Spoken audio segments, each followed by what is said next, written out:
Bonsoir à toutes et à tous, bonsoir à tous les suiveurs et à tous les inconditionnels de Grégoire, homme de sport final bi donc jàll na CAN bi jeex na Sénégal est champion d'Afrique donc way naa fi ba sonn coupe la ñu bëgg Sénégal coupe la ñu bëgg léegi coupe bi ñëw na alhamdulilah coupe bi ñëw na ak jàmm ak salaam donc li ñu ñaan mooy qualifier coupe du monde coupe la ñu bëgg Sénégal am nañu coupe alhamdulilah li ñu bëgg mooy dem Qatar lañu bëgg a dem chanson boobu moo war a génn donc ñuy waajal bu baax notre double confrontation face au pharaon d'Égypte. On les a battus en finale, mais cette fois-ci, ils ne vont pas se laisser faire. Donc on doit avoir une fixation sur la double confrontation face à l'Égypte. Donc au mois de mars, donc ça sera un match crucial pour notre participation donc, au niveau de la Coupe du Monde 2022. Parce que gagner une CAN, mais je pense que la participation au Mondial Qatari est primordiale, est essentielle et donc vraiment obligatoire pour cette belle génération 2022. Donc Ligue des Champions bi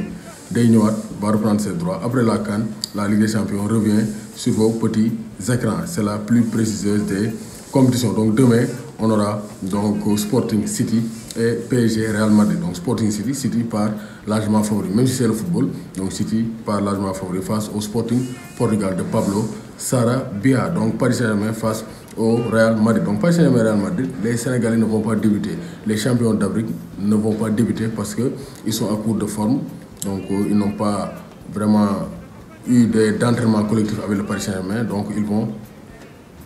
certainement démarrer sur le banc d'après les informations. Donc PSG et Real Madrid, mais Paris à chaque fois day courber les chines face au Real Madrid. Cette fois-ci, est-ce que le Paris Saint-Germain va se surpasser? Sans Neymar, forfait. Neymar quasiment forfait mais Pochettino nee na il ne dira rien ndax Neymar dina football ou du football nee na du ma ne waaw du ma ne déet ni oui ni non. Maintenant on va voir ce que ça va donner. En tout cas Sergio Ramos ne verra pas ses anciens partenaires. Donc Ramos est forfait pour cette donc rencontre épique de Ligue des Champions face entre le Real et le Paris Saint-Germain. Donc ça sera un match ouvert. Le Real va jouer la carte de l'expérience mais je pense que avec Mbappé donc à domicile le PSG pour faire vaciller, pour gagner face à cette équipe du Real Madrid qui donc enchaîne les contre-performances ces dernières semaines en Liga espagnole. Donc mercredi, on aura Salzbourg-Bayern de Munich, donc Lewandowski et le Bayern partent largement favoris. Inter, Liverpool, un match ouvert. L'Inter avec Simone, donc Simone Inzaghi, donc sans Lukaku quand même, mais avec Edin Dzeko, Nicolo Barella, champion d'Europe, ils vont essayer vraiment de faire de secouer la machine red, la machine rouge, qui a retrouvé ces deux finalistes. Sadio Mané vainqueur, Mohamed Salah, finaliste malheureux. Donc ils seront les fers de lance de Liverpool. Vu l'expérience, vu le vécu et vu la rage de vaincre de Liverpool, je pense que Liverpool part favori face à l'Inter Milan. Donc ça sera un match très disputé entre les Reds et les Interistes. Donc Sénégal, moom lan moo fi xew actuellement prime yi coow li bari na ci prime Coupe d'Afrique des Nations, Fédération, polémique sur les primes. Ablaye Sow répond à Adama Ndour, garde corps Augustin Senghor, Augustin répond. Vraiment Sénégal, xawma kañ la lii di jeex. À chaque fois ñu dem campagne ñëw, au lieu ñu toog wax sereinement na lañ utiliser xaalis bi pour le bon développement du sport sénégalais. À chaque fois sont les bis bi kii am na prime, kii amul prime, kii waroon na am prime, kii demoon na fii, kii spectateur loon, fekkewul CAN bi, quart de finale la ñëwul début CAN bi. Non vraiment, c'est malheureux. On n'a pas besoin de ça. On a honoré les lions. On les a décorés. Donc ce n'est pas les fédéraux quand même qui vont venir se disputer des millions. L'essentiel, c'est le patriotisme. C'est la victoire finale. Mais à chaque fois, on voit que l'argent, c'est le nœud du problème. C'est le nœud des problèmes. Et c'est malheureux. Donc vraiment, on devrait vraiment se focaliser sur autre chose. Poser des perspectives. L'argent sera utilisé à tel ou tel dessein. On va réflexionner, on va distribuer tel, on va préparer la double confrontation face à l'Égypte, ainsi de suite. Mais à chaque fois, les frasques prennent le dessus sur le sportif et gâchent la fête. et ça c'est malheureux xaw ma kañ lay jeex mais dafa war a jeex Sénégal vraiment ay coowu xaalis moom war na fee jeex donc ça c'est très clair donc gis nañ ne donc Amiens kan moo fay toj y a Formose Mendy en défense mais Aliou Badji après un début de saison poussif Aliou Badji est devenu incontournable l'attaquant de 24 ans donc en 21 matchs cette saison Aliou Badji est déjà au-delà de 11 buts dont 10 en championnat pour 4 doublés moom ay doublé lay def moom Aliou Badji moom dafa toogoon ne du dugal mais depuis lors ay rattrapage lay def doublé te à ce rythme il va donc vraiment donc vers donc vraiment peut-être une sélection en équipe nationale parce que bu ko nee di dugal nii donc Aliou Cissé ne pourra pas rester insensible aux performances donc de l'ancien attaquant du Casa Sport donc vraiment moo tax Wii Sport dafa nag ñoom benn interview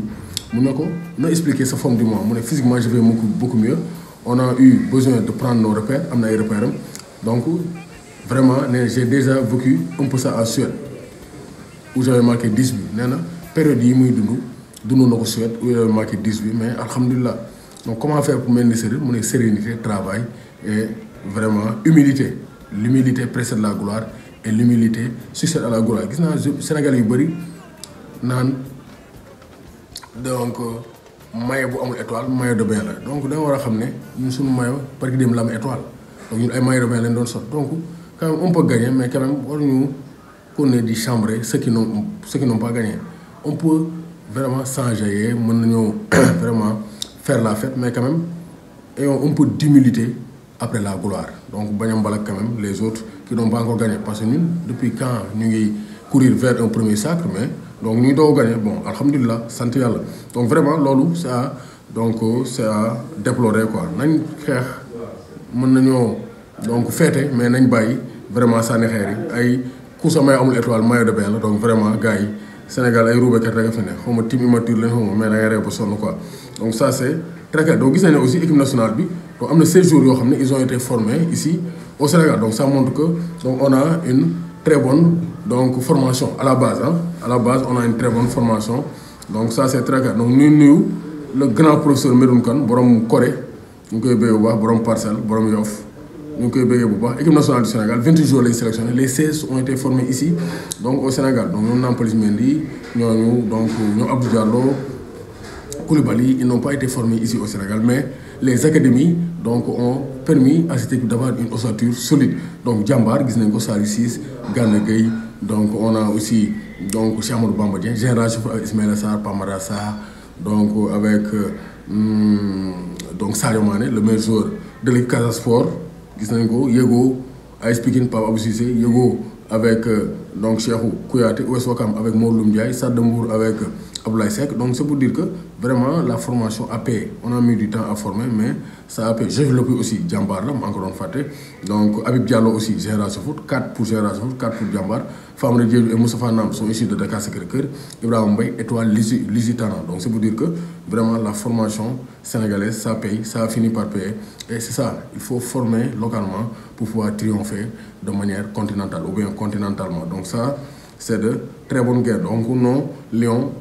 ont été victorieux Marseille moo gagné Metz 2-1 donc les Bambadiens et titulaires de même que Pape Gueye ils n'ont pas marqué Cédric Bakambu moo dugal ak Arkadiusz Milik Marseille consolide sa deuxième place de Opanguet moom ne le titre à la CAN ça m'a fait énormément plaisir donc c'est un patriote c'est un Lion donc et il va encore travailler moom aussi pour mën a revenir en équipe nationale du Sénégal parce que équipe nationale du Sénégal war nañ ko renforcer donc surtout dans le secteur offensif